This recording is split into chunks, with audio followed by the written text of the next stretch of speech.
Greetings, everyone, and welcome to Conscious Curiosity. I'm your host, Robert Bauer. Joining us today is Danny Wilten. Danny is an analyst, alchemist, symbolist, and hermeticist.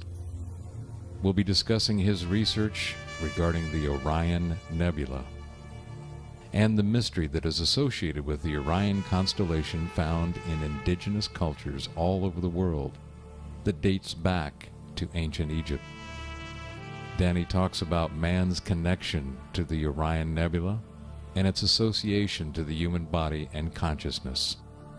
We'll talk about the mystery of how the Orion Nebula has been subconsciously depicted by some of the greatest masters in religious art, including Michelangelo, El Greco, Bernini, and others.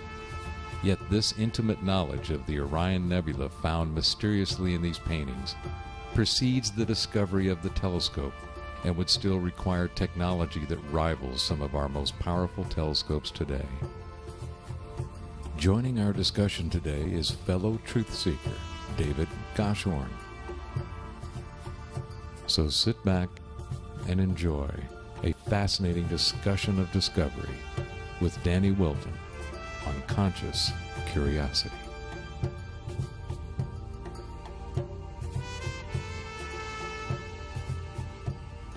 My approach that I took was to move into this stuff. You know, I'm an analyst. I'm a systems analyst. That's what I do for a living. Yeah, you've been a tech guy forever, haven't you? Right. But the way that we do things is different. It's different than the way that I would say these astrophysicists. The first thing that they want to do is they want to throw math to everything. And what they end up doing is they work themselves into a tizzy over something, and then they find out that they're wrong about it because of their math. And that's not the approach that a systems analyst takes. A systems analyst looks at things from a very hierarchical way of looking at things. So we start at the very top and we look for the common sense things, right? And then if something looks like it's common sense, then we break it down into its smaller pieces. And you're kind of learn to think that way, don't you? Like an outline, sort of.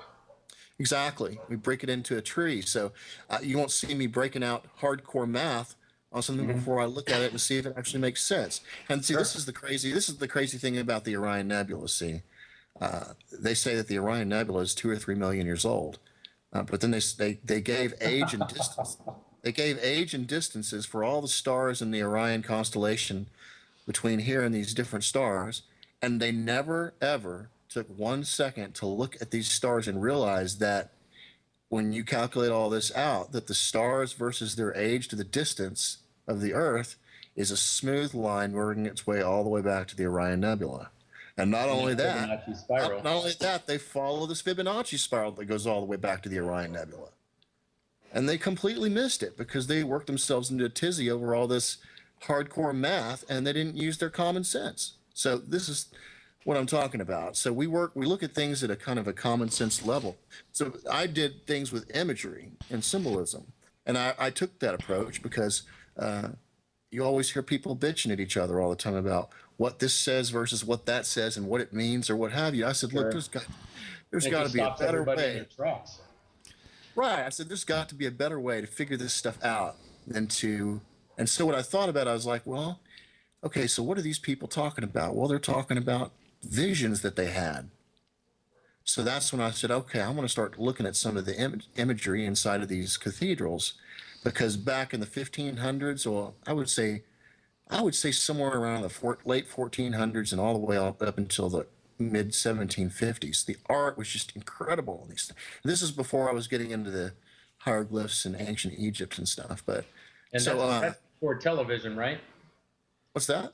That's before television, so they had to find something to do, right? Right, but it was also still when they were also still. I'm sorry. I'm still thinking from a serious point of view. I didn't catch that. I told you it was coming, Danny. So all the symbolism was all over these churches. Now, here's what happened. It was actually by accident that all this occurred. I have two computer screens that sit on my desk. And one screen, I had the Orion Nebula for whatever reason. I don't remember why. and it was an infrared version of it. And I'm flipping through images of cathedrals on the other screen, and I came across this one called Karlskirche, which is this cathedral high altar. And this church is located in Vienna, Austria, and they built this thing in 1737. And when I came to the high altar, I can't remember exactly what I did. If I went up to get something to drink and I came back, but at some point I noticed that there was an extreme similarity between what I was looking at on one screen and the other, and then I was like, I started looking at it a little bit hard. I was like, wow, this can't be possibly true, because we have the same sunburst going on both of them, and we have the same general outline. So I started looking at all the pieces.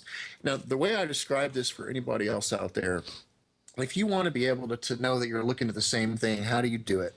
Well, the first thing is you look at the whole overstructure of it. This is kind of the way that shape recognition would work as well.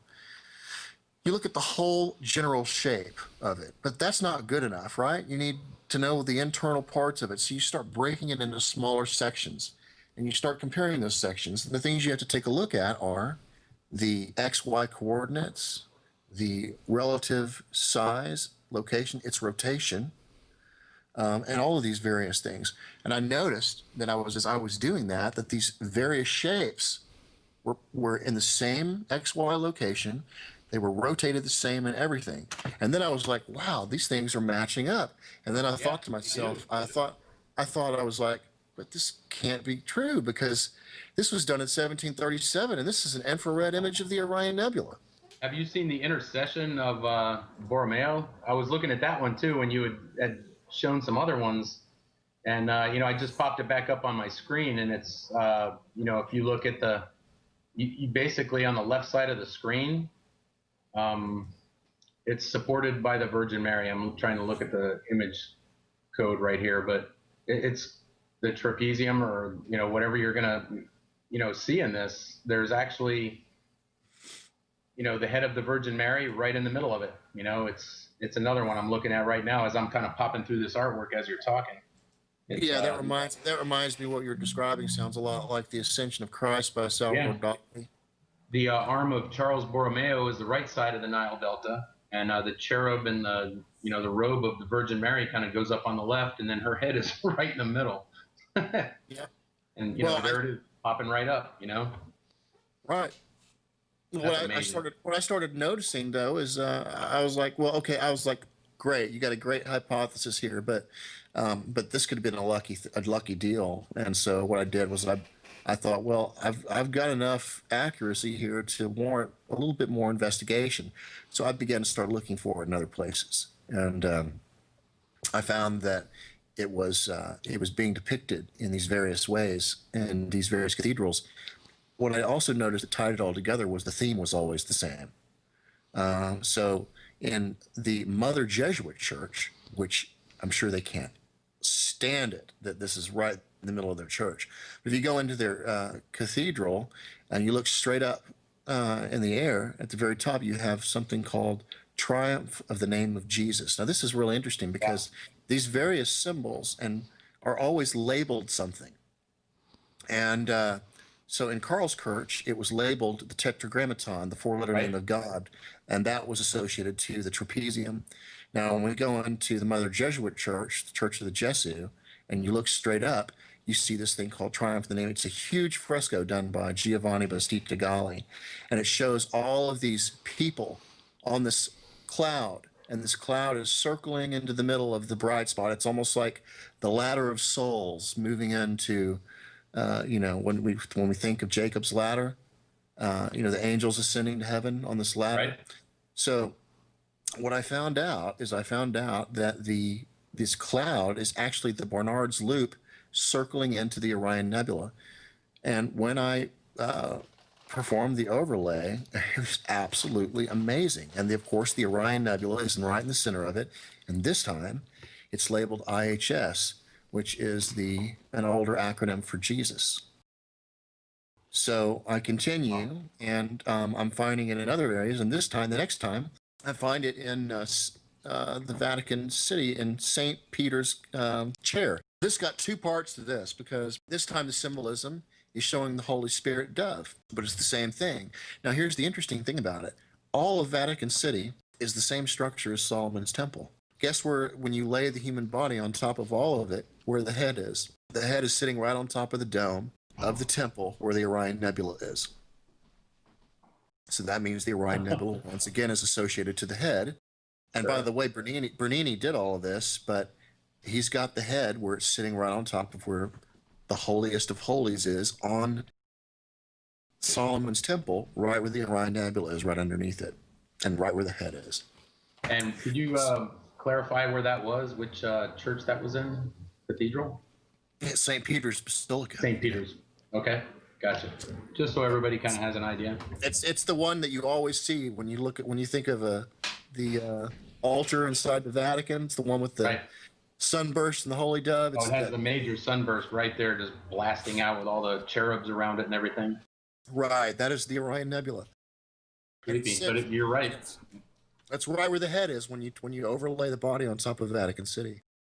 Danny, would this make sense to you? There's a universal mind where all of the information is available and accessible to those who choose to access it. There are those who do it consciously and purposefully. There are those who are just naturally connected to it. And I think of savants in some cases where they have immediate, amazing skills that you wouldn't think that they could because of whatever handicap they may have within themselves, whether it's a sensory or a physical or a mental, but kind of like Kim Peek, the Rain Man movie was based on, just has amazing consciousness skills that he wouldn't normally have. So that's where people are connecting naturally. There's a natural connection to this universal mind. And then there are those who pursue it. And then there are those who are just fractals bouncing around as a result of the universal mind that is there constantly with everyone. So this knowledge that you're talking about, the Orion Nebula, the trapezium, how it's been replicated throughout eons and different civilizations on Earth, in the symbology, in the language. Some of those individuals in various cultures and civilizations were purposely connected and had that knowledge and either kept it to themselves or took it and did their own morphing to it and then bestowed it upon the people to control them, while others would just find this information through this natural connection that everybody can have if they're open to it, like a Walter Russell, for example. If that's the case, if this universal mind is always there and the information is always there, and there are those who can connect naturally, those who connect purposefully, what is the connection to that information as it relates to Orion and the Orion Nebula? All of the information that is out there, we are all fragments of the Orion Nebula, okay? And so we're all pieces of the mind that comes from the Orion Nebula. The Orion Nebula, what it is the first man, okay? It's the first man called Adam. The ancient Egyptians in their Gnostic texts, they called him Adamus. And Adamus was born from the infinite. So when the infinite wanted to create, he caused creation through a word. The word is a combination of vibration and thought together. That created the word mind, which is the large pillar, which is the black hole. When creation happens, that's the first thing that happens is the pineal gland. And the first light that is created, where the man comes into being, is his soul. It's because the soul represents the identification of that particular being. So that particular being at that point he saw himself in the reflection of the waters. And what happened is this was the fall. The fall was not something that has anything to do with anything evil. He fell into his own thought and went into nature and fragmented his whole consciousness up into the world and everybody that was on it. So it's actually kind of like a matrix that we live in. We all exist within one computer program, but that computer program is not a computer program, it's a mind. So he is going through a process right now where he fell from his original spiritual nature, because we are all part of Adam. He fell from his spiritual nature into the material world. So things are going to come out all over the planet, whether it be geography, whether it be art. And when you begin to look for it, you begin to see that these are all connected to the same area, because we're talking about the same mind that is fragmented its consciousness into the whole world and all of humanity. the whole point of all this is man descends and then he ascends again back up to his original state. So the whole point is for humanity, it's almost like a learning process he has to go through. What went on there, Danny? Do you think that was the inspiration for that? Was it a supernova or something like that, or were they sensing some sort of huge change in the Orion Nebula when all this came about? What are you talking about? Like Adam, and was that sort of like the latest? No. It has nothing to do with that, Dave. Right. This is just the infinite wanting to create. And what it does is like a desire. Right. And when it creates, the first thing it creates is a black hole. So Right. that black hole represents the mind of our reality. Mind begins to divide within itself. Okay. It begins Right. to create patterns. It begins to divide and divide until it divides itself into all of the stars, worlds, and planets and everything that it makes.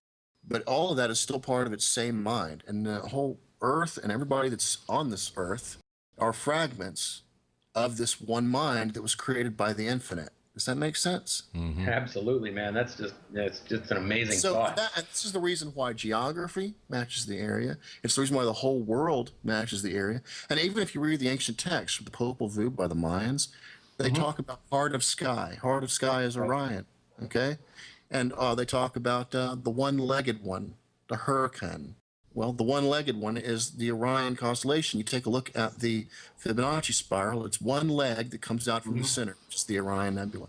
So, and they talk about when creation happened that he thought, and it came, and he thought about the trees. He thought about the oceans. He thought about the mountains. This is what they talk about in the mind Popol Vuh. And he thought about the mountains, and the mountains come. He thought about the trees, and the trees come. Right? That's what happened. It's about thinking. It's about mind. And this is also what we hear about in the ancient Egyptian cultures as well. When things began, they thought about them because it's all about mind. When Hermes talks about his vision, and he's talking to the mind, which is Poimandres, right? Right. And guess what? I found out recently.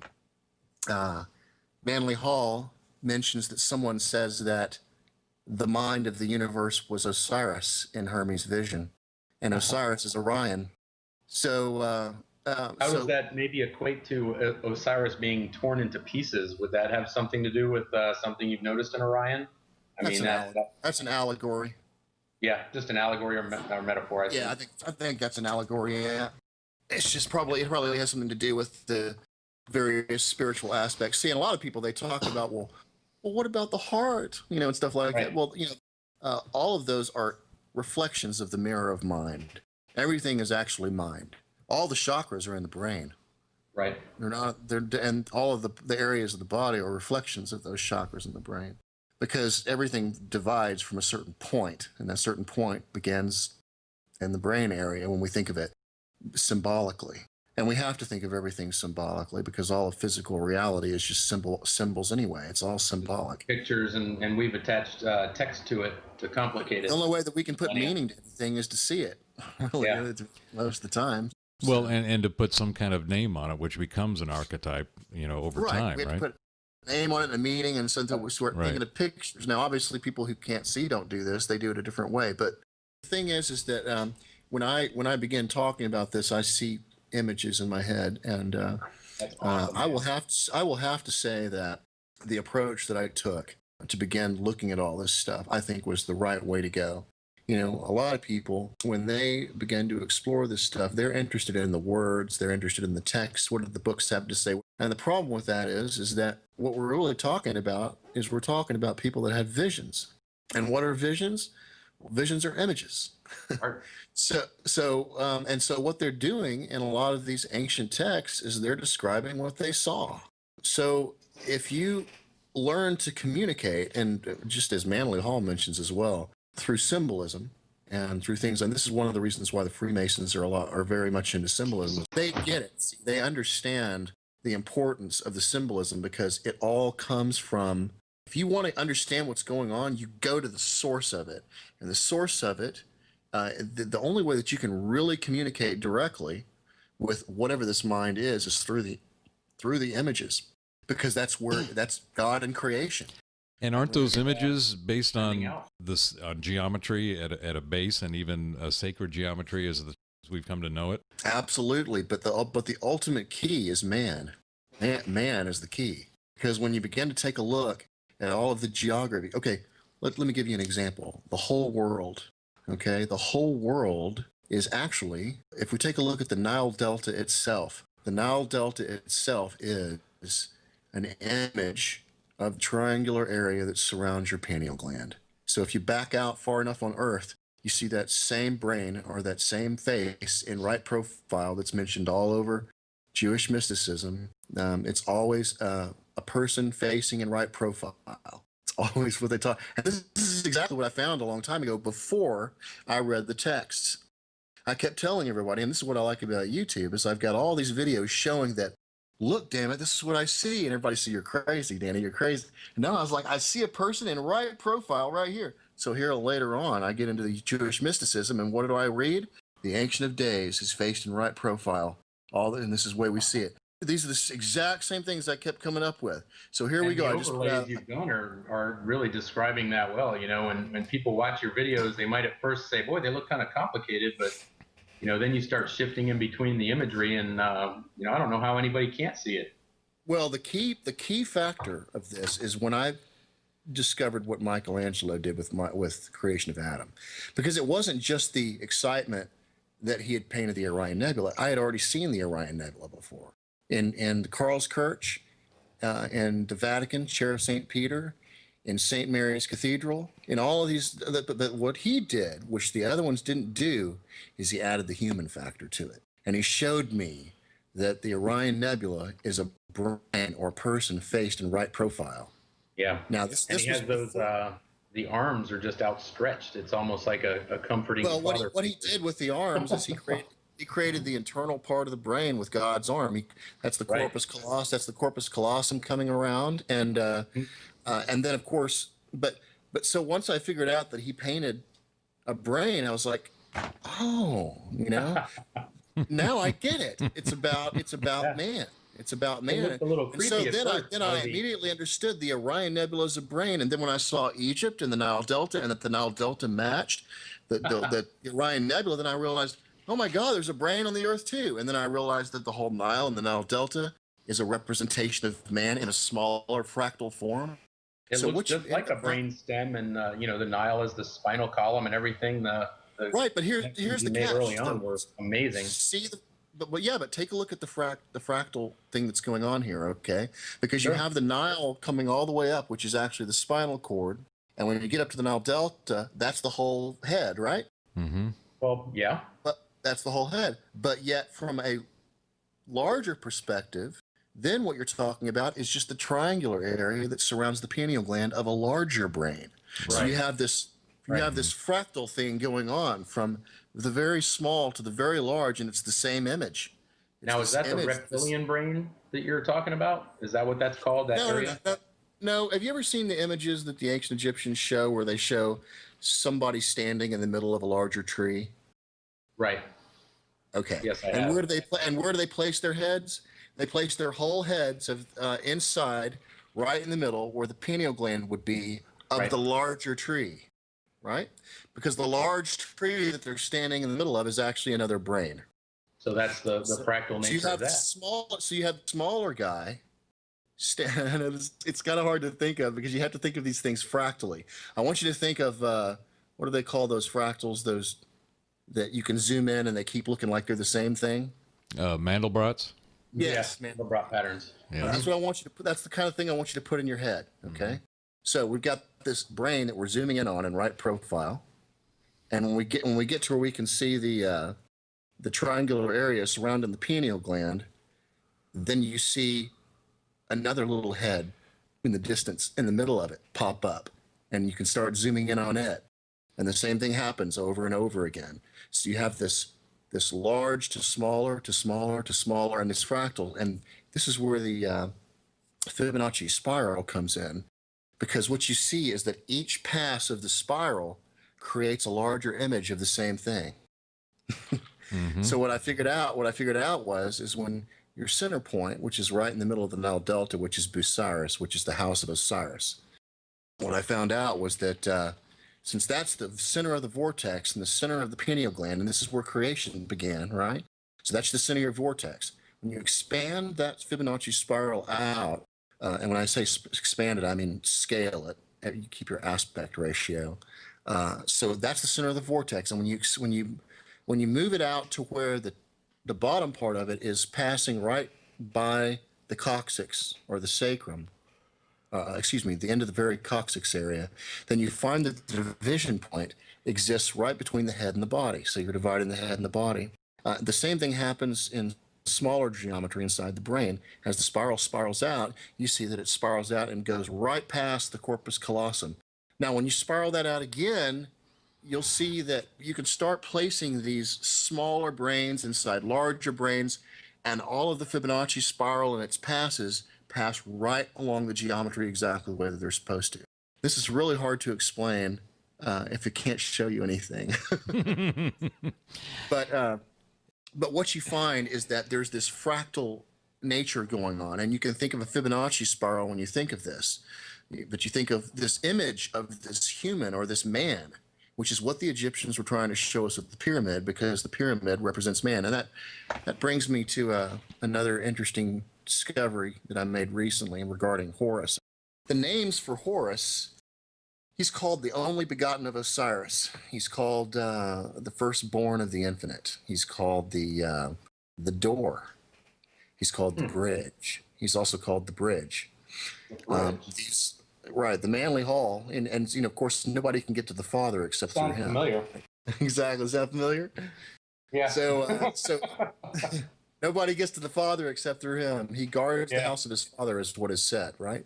So when you begin to take a look at the Kabbalah and the Tree of Life, there are the top three Sephirah, which sit at the very top. And you know how the Tree of Life looks. They're all connected by these little bars that connect all of them together. The top three have a bar that goes across horizontally, and what that does is it divides the head from the body. The name of that bar is actually called Daleth, and Daleth means door. And so when you look at the ancient Phoenician characters for door, they are a triangle. And the definition for those, as well as Hebrew, as well as Greek, they all mean tent door.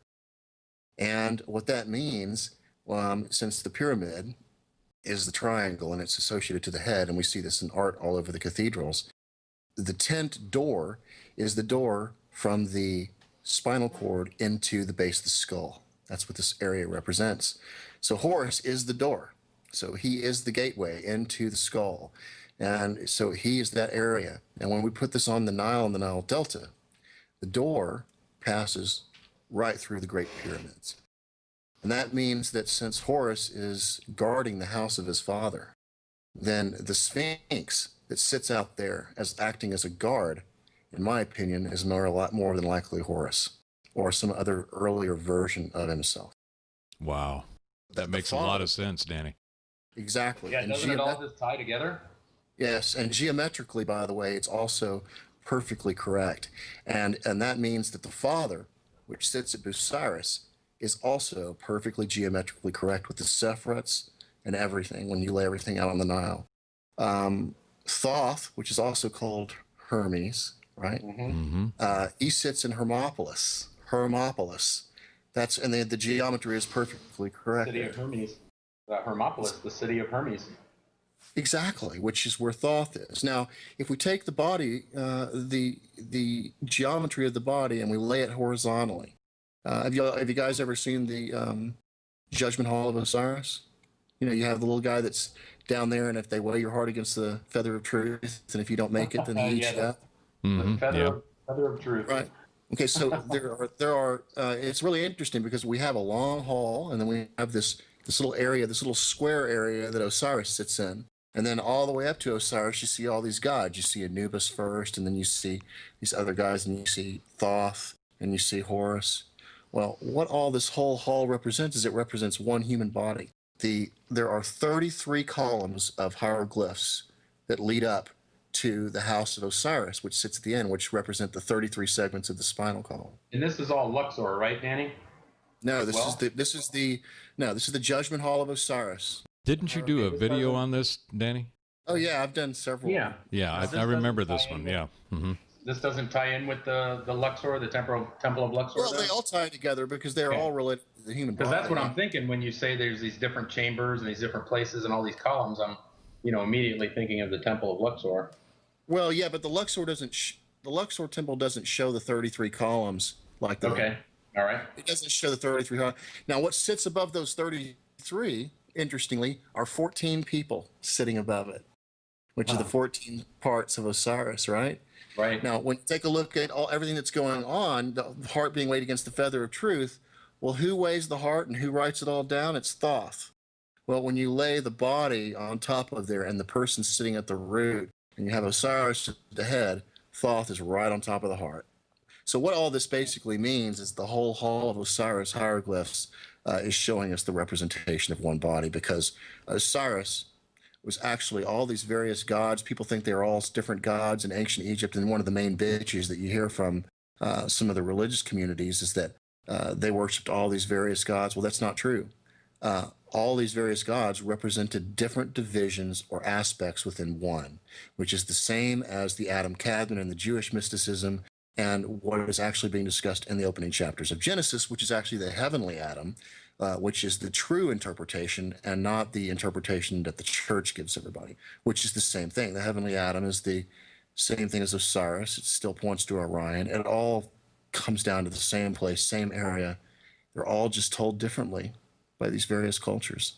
And that's the problem, is that everybody sees themselves as their religion is the best or what have you. But when you start digging in and you become an investigator and you keep an open mind instead of believing yours has to be right, but you approach it from the perspective of an investigator, you're trying to solve a crime, right? I mean, you have 100 people in the room.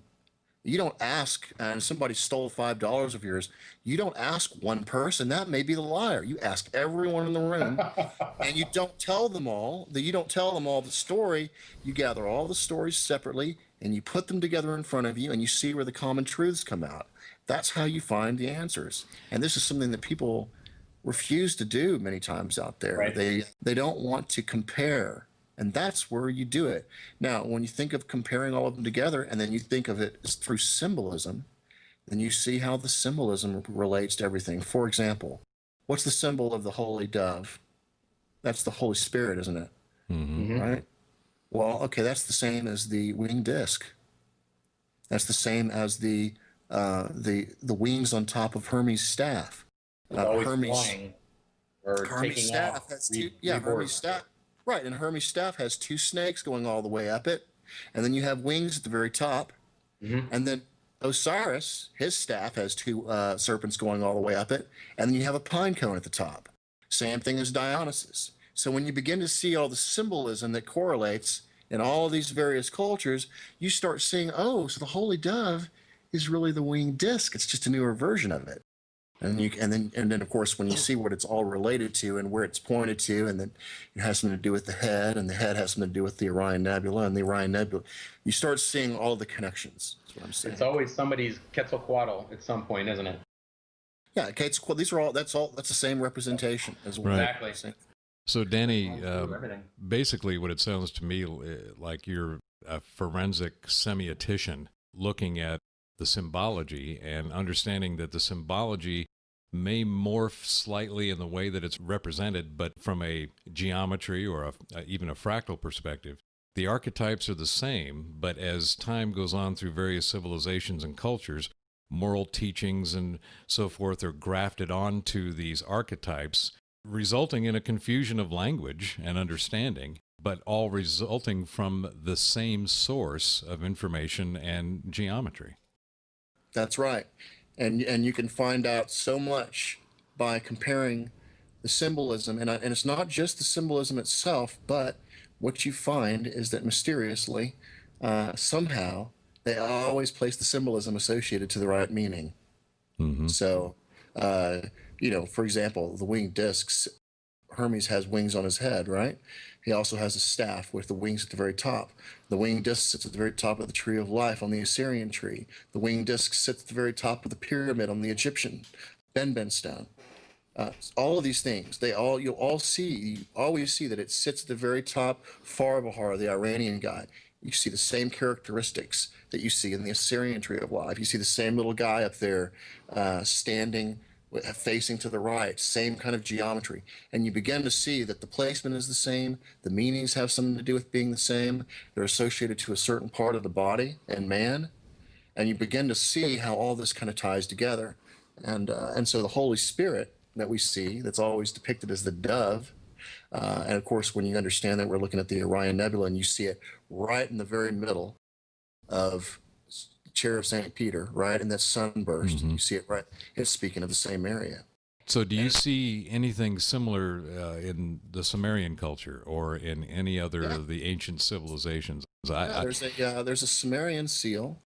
Yeah, this is interesting you brought this up because they show the winged disc on the left side of the seal. And then I don't know how people didn't catch this, David. This is, to me, amazing. It looks like he's doing karate, though. He's got his hands up there. He's, kind of in a pose. Well, it's the winged disc on the very left, but in the very middle, you have the 3 belt stars of Orion. Exactly. They're right in the. They're vertical. Yeah. They're right. And so when you line Orion up to those 3 belt stars, guess where the winged disc ends up being? Right where the Orion Nebula is. The exact spot. That's right. Well, and it's the right profile also really always gets me. You could have them facing both ways, all kinds of poses for the archetype of the Anthropos, but it always seems to be that perfect right profile with the arms and the hands being very, very important in the symbology. They don't ever leave the hands off or leave the arms off. They're always really, really centralized in there. That really right out in the open. This is all mind at work. See, this is all just like I love what you wrote in that one comment on Facebook.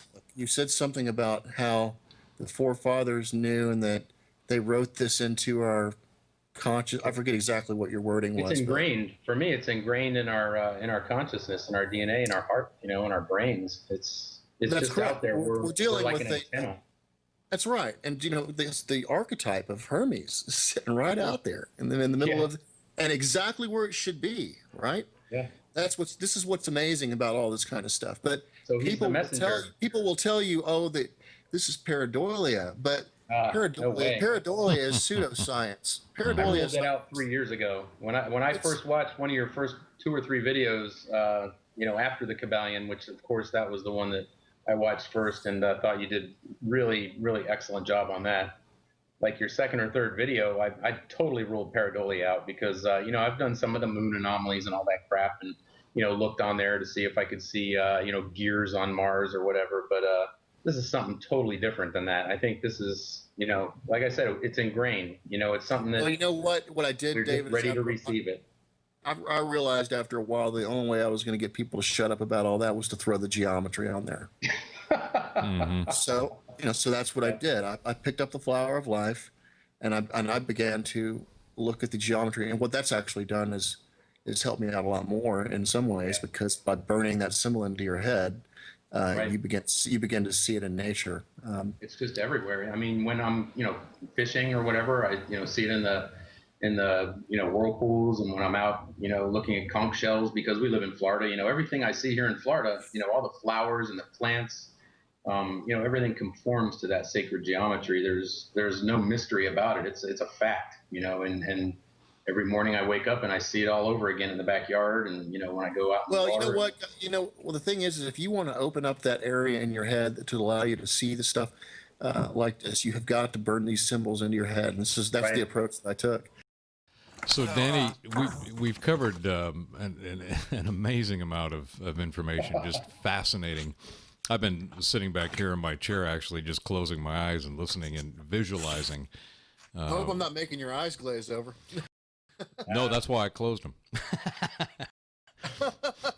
No, seriously. Mine are semi-glazed over. I'm trying hard. Putting together the imagery in my mind based on your descriptions has just been an absolute joy. And I couldn't have done some of the connections in my own mind had I not seen some of your work. And your work is just phenomenal. And people who do have an open mind, who are actually looking for facts, not hyperbole or some made up mythos to support some particular agenda, regardless of where that agenda comes from. People who really want to find the truth about what is there, what can be seen, will find it in your work. One of the things I wanted to ask you, what has changed in your mind and your way of seeing the world around you as a result of the work that you've done? I mean, this is some profound stuff. I guess I've become a completely different person as far as understanding what we're here for, and I understand now that we are all really the same being. We're all one person, and when you think of it from that perspective, you're thinking, why are you fighting with yourself? Why are we killing one another? Well, it's not that it's killing is bad. It's pointless. Sure. You're one mind having an experience through all of humanity. It's like we're dying cells. The only way that you can do good for that mind is to try to bring everybody else together. When you think of a problem in your head, how do you solve the problem? Well, this is kind of the way I kind of use this analogy. You solve the problem by beginning to divide the problem up into its parts, and you take different sides. You go, well, and you almost create an argument in your head. You take one side and you go, yeah, but what about this? But then you take the other side and you go, yeah, but we've got this part about, and you're dividing yourself up mentally into these different perspectives, and you're trying to work the problem out, right? And when you come to the solution of the problem, they all come back together and the problem is solved. So the only way that we are doing the good around on this planet is to first come to the realization that we are all one being.